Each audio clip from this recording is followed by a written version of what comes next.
Hello YouTube and welcome back to my channel. I am docLUXURY and I'm here with another video, and this time I have another, well, let's call it a question and answer. So on Instagram, Autumn Beckman, hey Autumn, she asked me the question on one of my posts. In your previous raffle video, you talked about how there shouldn't be price gouging like this on luxury items. How do you feel about businesses like Fashionphile that price gouge due to supply and demand? Just curious. And instead of replying to her on Instagram, I told her I would make a whole video on it because I do have, you know, a little bit more to say than just trying to type out. I don't know what the limit is on Instagram, but I thought instead of typing things out, I would just, you know, tell you guys. So yeah, stay tuned to see what I have to say about it.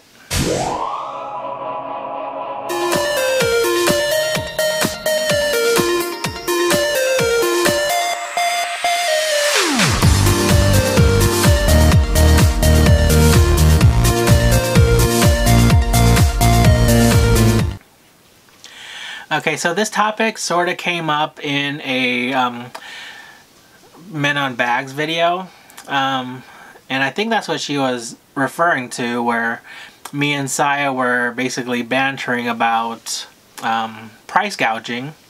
But if you're to look up the definition of price gouging,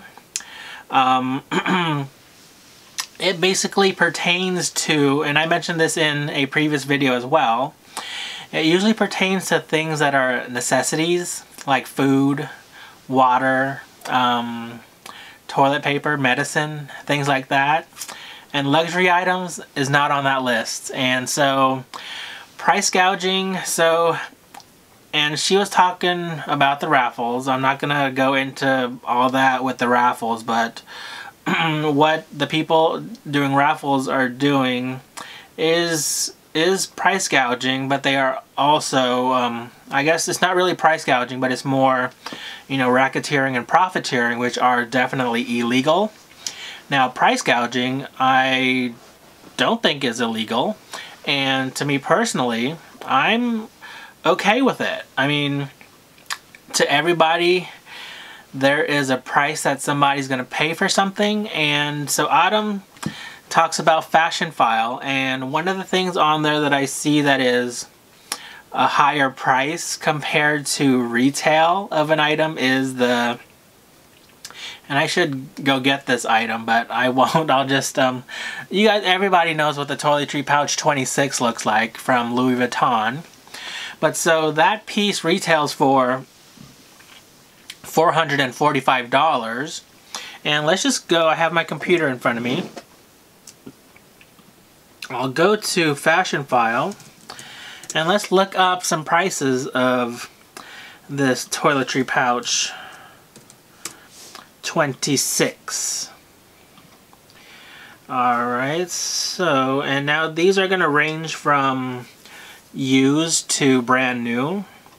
And so currently there are 8 toiletry pouches on Fashionphile. The cheapest one is $595, and let's see the condition of that one. This condition is very good, which means there is new, and then excellent, and then very good.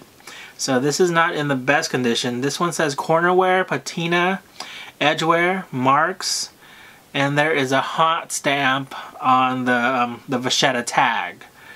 And it looks like that the vachetta is really patinaed. And let's look at the most expensive one on here, which is $750. And the condition of this one is in excellent. And so it's not even in new condition, which I'm really surprised about. Let's look at one that's $695. Again, excellent. And here is one for $750 that is currently discounted to $675, and it is in excellent condition as well. It does not look like there is one in new condition, but Yeah, how I feel about Fashionphile or any of these resale websites, basically considering the price or making the price when considering supply and demand. You know, like what I said, there is a price to anything, and with luxury items especially. I mean, if there's going to be somebody that's willing to pay that, otherwise they're going to have to discount it like they have already been doing. But for me personally, so I have a toiletry pouch 26 myself that I am trying to sell, and I had only used it once just to put my stuff in it, so I'm not going to say that it is brand new. And you know, people put their stuff in bags and whatnot and they don't take it out, but you know, it's still in pretty much brand new condition. Anyway, so mine's is not brand new, but I listed it at $625, which is still above retail. And so with retail, $445 plus tax, you're looking at about close to $500. And so with this item being very hard to get, there is, you know, that bit that you can put on there because something is very hard to get. And this pretty much is just like selling a house. You have to look at, or selling anything really, you have to look at comparables. And whenever I do sell something, I do look at resale websites like Fashionphile, Yugi's Closet. I look on eBay and I see what other people have listed their items. I look at what items have sold for in the past, and I make a decision on how to price something based on all of these criteria. And I know as a buyer myself, I try to negotiate with the seller, and I know people are going to negotiate with me. And so even though my items aren't priced as high as, for example, Fashionphile, I think they're priced high enough where there is some wiggle room for negotiation. And yeah, I mean, I have no problem with it. Where I do have a problem with it is when people are doing these stupid raffles, but we're not going to get into that. Another thing that people have been selling, or what have been selling on eBay and on Fashionphile that are sort of ridiculous, are these are the luggage tags. And I think on Fashionphile they resell them, the ones that are hot stamped with somebody else's initial.